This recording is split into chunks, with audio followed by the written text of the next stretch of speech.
Assalamualaikum warahmatullahi wabarakatuh. Selamat siang pemirsa, bagaimana kabar Anda hari ini? Semoga selalu sehat dan senantiasa semangat dalam menjalankan aktivitas selama pandemi COVID-19.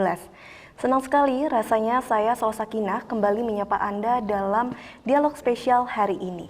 Pemirsa, pada masa pandemi ini tentu pencegahan dan penanganan pandemi COVID-19 menjadi hal yang sangat urgent untuk dilakukan. Namun di samping itu, pembangunan infrastruktur pun sangat penting untuk dikerjakan mengingat infrastruktur bisa mendukung pembangunan ekonomi suatu daerah. Dan tentu saja untuk bisa membahas mengenai pembangunan infrastruktur di masa pandemi, khususnya di Kabupaten Lampung Tengah, saya akan berdialog bersama Komisi 3 DPRD Kabupaten Lampung Tengah, Pak Cecep Jamani dari Partai Kebangkitan Bangsa. Assalamualaikum Pak Cecep. Waalaikumsalam warahmatullahi wabarakatuh. Bagaimana kabarnya Pak? Alhamdulillah sehat ya Pak. Meskipun di masa pandemi ini kita tetap beraktivitas dengan tetap menerapkan protokol kesehatan seperti saat ini. Baik Pak Cecep, ketika kita berbincang nih Pak mengenai infrastruktur ini memang sangat menarik sekali ya Pak. Namun sebelum saya bertanya lebih lanjut, bagaimana Pak untuk kondisi infrastruktur di Lampung Tengah hingga saat ini? Memang kondisi infrastruktur saat ini ya di Lampung Tengah ini boleh saya buka ya? Boleh sekali Pak. Jadi 60% ya sampai 63% itu kondisinya mantap gitu. Tetapi sisanya itu masih dalam kondisi rusak berat dan rusak ringan. Jadi memang itu PR bagi kami lah di Lampung Tengah untuk memperbaikinya begitu. Untuk memperbaikinya sehingga masih banyak PR. Namun mengingat kita masih berada di masa pandemi ini, apakah pembangunan infrastruktur masih menjadi prioritas pertama Pak untuk di Lampung Tengah? Mengingat masih banyak PR untuk jalan-jalan yang rusak. Oh iya tentu. Untuk infrastruktur ya bagaimanapun itu tetap menjadi prioritas. Tetap menjadi prioritas. Bahkan ketika sudah baik pun tetap harus dialokasikan dana untuk maintenance dan menjaga supaya tetap baik begitu. Meskipun sudah ada relokasi anggaran, refocusing, tetap menjadi prioritas anggaran. Karena saya kira ketika ada dana refocusing, infrastruktur tidak ada tidak menjadi prioritas, itu bahkan terbalik. Karena untuk menopang perbaikan ekonomi di masyarakat ini, saya kira salah satu cara yang kita perlu perbaiki adalah infrastruktur jalan ini gitu. Untuk mengangkut hasil bumi dari ladang, dari sawah masyarakat itu perlu infrastruktur yang baik. Sehingga tidak begitu signifikan terlihat ada pengurangan dana di infrastruktur hingga saat ini. Sebenarnya kerasa lah Mbak. Kerasa. Jadi besar lah dana yang direfocusing buat pandemi. Tapi kan itu pilihan yang saya kira pilihan yang tepat juga. Kenapa? Karena jiwa itu saya kira nilainya sangat tidak bisa kita hargai dengan uang kan begitu. Jadi kita harus memprioritaskan untuk ke perbaikan sekarang kesehatan dulu gitu. Kita prioritas ke kesehatan, kemudian menjaga jiwa dengan cara-cara menjaga protokol kesehatan. Itu saya kira dengan alokasi anggaran yang cukup jelas dan terukur, itu cara yang cukup bijak lah bagi kami. Bijak. Namun di samping itu juga pembangunan infrastruktur ini kan juga bisa membangkitkan untuk pemulihan ekonomi di masa pandemi ini. Jadi salah satu solusi sebenarnya Pak. Bagaimana pandangan? Betul. Karena kan di Lampung Tengah ini kita mayoritas agraris ya Mbak. Agraris. Otomatis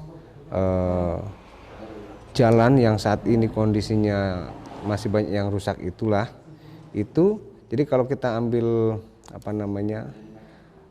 secara urutannya ketika masyarakat kita agraris, kita melakukan produksi produksi dari pertanian, baik itu jagung, baik itu singkong, baik itu padi. Nah itu kan perlu diangkut.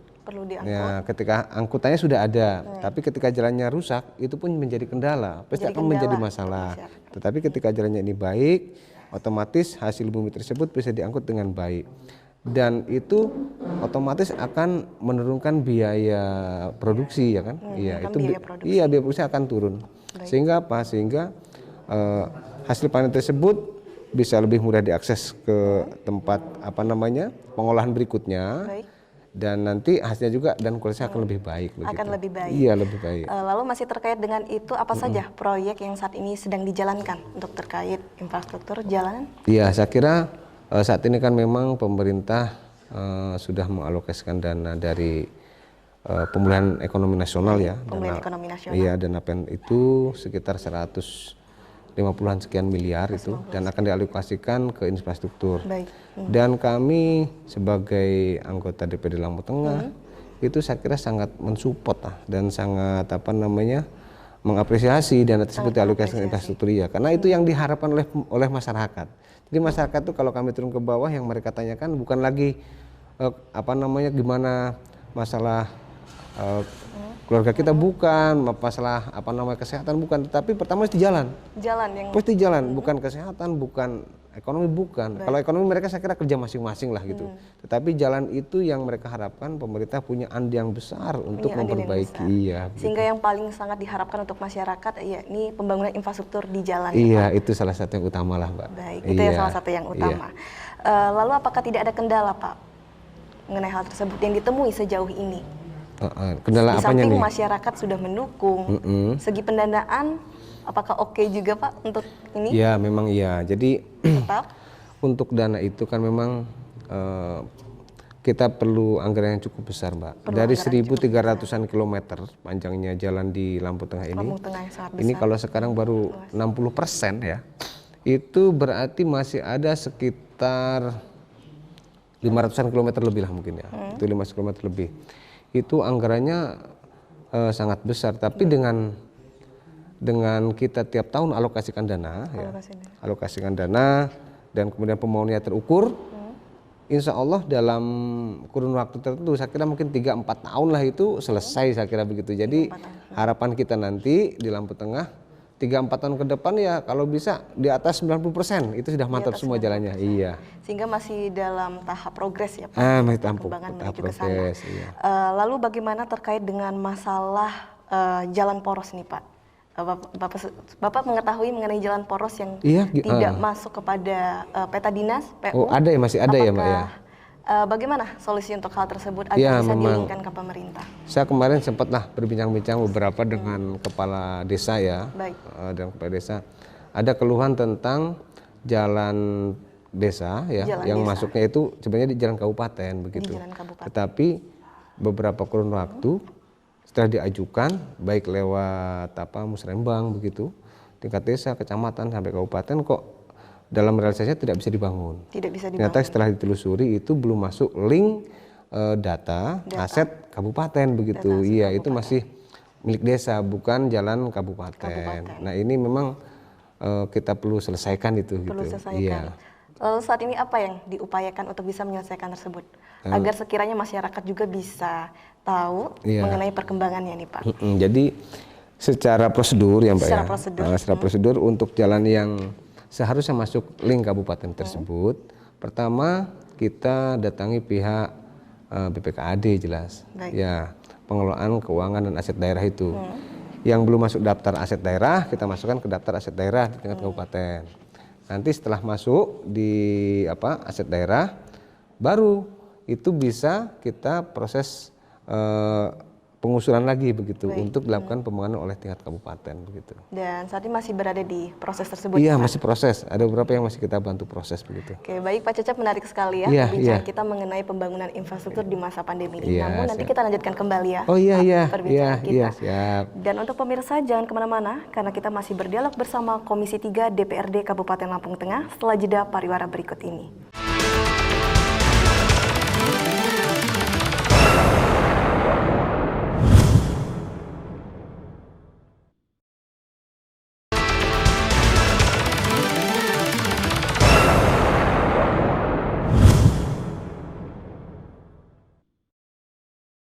Terima kasih pemirsa, Anda kembali menyaksikan Dialog Spesial dan tentu kita masih berdialog bersama Komisi 3 DPRD Kabupaten Lampung Tengah.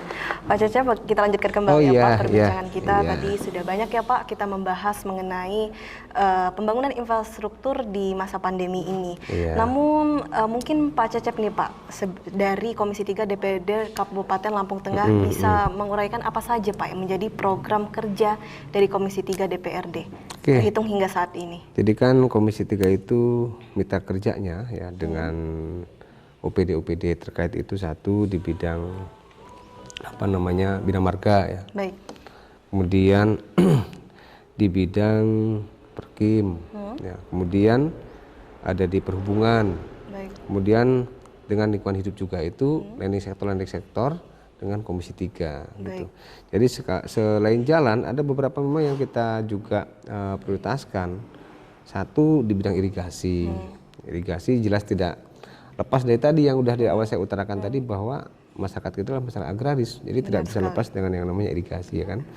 Kemudian di bidang ini lingkungan hidup. Lingkungan hidup kita Lampu Tengah sudah mulai concern lah. Bagaimana kita di Lampu Tengah ini kan banyak pabrik-pabrik gitu. Itu kita akan kontrol supaya ekosistem di sungai ya, aquatic ekosistem itu bisa tetap terjaga. Jadi secara industri itu juga tetap jalan ya. Kemudian secara ekonominya jalan, tetapi kita tidak melupakan lingkungan hidup. Jadi ekosistem tetap kita jaga juga. Tetap kita jaga. Iya, terus di bidang perhubungan, di bidang penerangan, bedah rumah itu kita prioritas dari kita lah. Baik, begitu. jadi cukup luas ya Pak? Iya, cukup luas. Cukup luas. Namun apakah ada sentuhan inovasi nih Pak selama Pak Cecep menjabat dari Komisi 3 DPRD Lampung Tengah? Ya. Dari program-program kerja tersebut yang mungkin nanti akan dirancang untuk kedepannya? Iya, saya sih udah beberapa kali kita laksanakan ini Mbak. Iya. Jadi ketika masyarakat di situ jalan tersebut ada proyek pembangunan jalan ya gitu, Proyek pembangunan atau jalan. jembatan, itu biasanya saya turun langsung ke masyarakat, kemudian saya ajak masyarakat untuk mengadakan selamatan potong ingkung. Gitu. Selamatan. Iya, tujuannya apa? Saya ingin menanamkan kembali lah bahwa jalan, jembatan itu bukan hanya tugas, bukan hanya kewajiban pemerintah untuk menjaganya, tetapi masyarakat kita bersama ini wajib menjaga. Makanya kita adakan konsep selamatan supaya apa ya? Supaya jalan yang kita bangun, jembatan yang lagi dibangun itu membawa keberkahan dan keselamatan gitu. Nah, begitu bagi masyarakat, dan masyarakat pun pertama akan bersyukur. Benar sekali Pak. Iya kan, dengan potong ingkung itu ya. Itu pertama syukuran dan selamatan. Baik. Jadi yang tadinya mereka harapan pingin dibangun jembatannya, pingin dibangun jalannya, sekarang udah dibangun. Nah, harus syukuran dong gitu kan. Harus syukuran. Ya, syukuran. Kan jelas juga tuh katanya lain syakartum lazidanakum, barang siapa yang bersyukur pasti akan kutambah nikmat. Akan Begitu. ditambah. Iya, itu maksudnya begitu, Baik. Mbak. Sehingga pesan itu juga yang ingin disampaikan oleh masyarakat melalui momentum tersebut ya Pak. Iya, betul. Iya, kalau dari konsep ilmu komunikasi lebih kepada ingin meningkatkan self belonging nih Pak. Oh, self belonging, iya. Kepemilikan Rasa juga memiliki, betul. Jadi antara Self pemerintah belongingnya ya. dan masyarakat bisa bekerja sama. Iya, betul, Nah, betul. menarik sekali Pak. Namun tidak hanya itu, pasti tentu ada dong Pak kendala mengenai sejauh ini deh 3 tahun terakhir ini Pak. Iya. Ya, kalau kendala jelas ada. apapun mungkin ada lah ya. Pasti ada. Saya lihat sih kadang-kadang kita ini kan begini. Alam Indonesia itu kan alam tropis ya, Mbak. Baik. Ada kemarau, ada musim penghujan. Idealnya pembangunan itu dilaksanakan pada saat musim kemarau sebenarnya. Cuman mungkin karena proses pelaksanaan ya, dari mulai proses tender dan sebagainya, sehingga banyak program-program yang jatuhnya di musim penghujan. Ini sebenarnya saya ingin juga membahas itulah, kalau bisa maksimal di musim kemarau. Kalau musim hujan masalah Mbak, kita lagi misalkan lagi bangun tuh, tahu-tahu bentar udah kena hujan, lagi nyemain kena hujan, itu jadi masalah. Itu menjadi masalah. Iya. Kemudian waktu pengerjaannya juga jadi mundur kan? Jadi mundur. Iya, yang tadinya harusnya 1 bulan selesai jadi 1 bulan lebih. Itu bagi yang punya pekerjaan juga jelas rugi. Jelas rugi. Iya, karena dari segi anggaran. iya pembayaran untuk tenaganya kan jadi nambah jadi kan, lebih Mbak. bertambah. Iya, lebih bertambah. Baik. Sehingga kendala yang sering ditemui adalah mengenai hal tersebut ya Pak. Iya, salah satunya itu kita alam lah. Saya kira alam itu utama. Kalau yang lain saya kira kondusif lah. Kondusif. Iya. Sehingga jika ditemui masalah tersebut, kemudian tadi Bapak sudah menjelaskan banyak dari program kerja Komisi 3 DPRD ini, bagaimana yang Bapak lihat bentuk pembagian tugas nih Pak dari semua anggota dari Komisi 3 DPRD? Iya. Kita kan di Komisi 3 ini itu terdiri dari berbagai macam dapil ya Mbak. Dapil. Iya, di dapil saya itu ada sekitar 2 orang. Baik. Dari dapil saya. Kemudian dari dapil saya kan di dapil 1. Dapil saya ada 3 orang, ada pil 2 ada, di dapil 3 ada, artinya sudah ada per dapil sudah ada yang mewakili. Nah ini saya kira baik, jadi sumber-sumber informasi apa yang bisa kita serap dan bisa kita salurkan, kita bisa sama-sama saling berbagi di situ ya. Kita bisa saling berbagi, saling bertukar pendapat gitu. Bagaimana pembangunan di dapil saya, di dapil sana, mana yang kurang, mana yang jadi prioritas itu sangat baik saya kira. Sangat gitu. baik. Dan yang penting dijunjung ya Pak rasa kooperatifnya juga. Iya, walaupun beda partai, kalau udah sama-sama di masyarakat niatnya membangun, kita udah telepon partainya, kita bangun masyarakat yang penting begitu. Baik. Iya. Namun saya ingin sedikit bertanya nih Pak. Iya. Kalau dari background Pak Cecep sendiri, saya lihat Bapak lebih ke background science ya Pak ya. Iya, Biologi. betul. Namun kenapa jadi ikut tertarik nih Pak masuk ke dalam dunia politik? Oh, Mungkin bisa gitu. diceritakan Iya, sebagai iya. masyarakat juga yang mungkin kepo kalau nggak istilah anak sekarang Pak. Iya. Jadi mungkin kalau mindsetnya ya mungkin seolah-olah yang mengurusi politik itu hanya dari sosial gitu, atau dari program ilmu politik dan pemerintahan mungkin begitu. Tetapi kenyataannya kita lihat dari sejarah lah ya. Presiden kita pun saat ini kan orang kehutanan ya kan Mbak. Presiden kita orang kehutanan. Sebelum yang sekarang itu kemarin jenderal. Sebelum jenderal kemarin Bu Mega ya dia politis lah. Kemudian Kiai Bapak I Abdurrahman Wahid atau Gus Dur. Itu Indonesia ini luar biasa. Sebelumnya juga B.J. Habibie itu saintis kan? Iya, teknokrat tuh bapak teknologi itu. Intinya ya di bidang politik ini merupakan wadah atau tempat melaksanakan pengabdian dan juga aktualisasi lah begitu. Aktualisasi. Iya, aktualisasi diri lah begitu ya Mbak. Jadi mungkin saya mulai tertarik di bidang politik itu, saya lihat kemanfaatannya lah mungkin. Jadi iya, unsur manfaatnya saya kira bisa lebih besar lah ketika saya terjun di bidang pemerintahan ini. Beda dengan ketika saya cuman hidup dengan dunia saya sendiri begitu. Ya mungkin sekupnya yang bisa saya bantu di lingkungan saya sekitar kecil-kecilan begitu. Tapi kalau Lampung Tengah mudah-mudahan lah bisa bermanfaat buat warga Lampung Tengah ini khususnya begitu. Iya. Sehingga tertarik karena ingin memperluas ya Pak sayapnya untuk bisa memberi manfaat kepada sesama. Aktualisasi dan juga kemanfaatan lah saya lihat begitu. Luar biasa sekali Pak Cecep, tapi mohon maaf Pak tidak terasa kita sudah berada di penghujung acara Pak. gitu ya? Oh iya. Menarik sekali perbincangan kita. Mungkin sekiranya Pak Cecep bisa memberikan closing statement kepada pemirsa yang telah setia menyaksikan kita dari awal hingga akhir Pak. Iya. Oke, bismillahirrahmanirrahim ya. Jelas saya di DPRD Lampung Tengah ini sangat berharap lah kepada semua stakeholders yang ada di Lampung Tengah, khususnya kepada Bapak Bupati, Bapak Wakil Bupati dengan jajaran-jajaran eksekutifnya. Karena saya konsen di bidang infrastruktur di Komisi 3 ini ya. Ini saya harapkan untuk Bapak Bupati dan jajaran-jajarannya untuk memaksimalkan perbaikan infrastruktur, baik jalan maupun bangunan maupun irigasi, sehingga apa? Sehingga kondisi yang saat ini tengah-tengah pandemi ini, di tengah pandemi yang cukup memukul lah bagi kita, masyarakat kita, ini bisa pulih dengan segera. Jadi pemulihan dimulai dengan infrastruktur itu saya kira hal yang baik, dan saya selaku DPRD mensupport kebijakan-kebijakan dari pihak eksekutif. Yang penting selama itu berpihak dan untuk kepentingan masyarakat.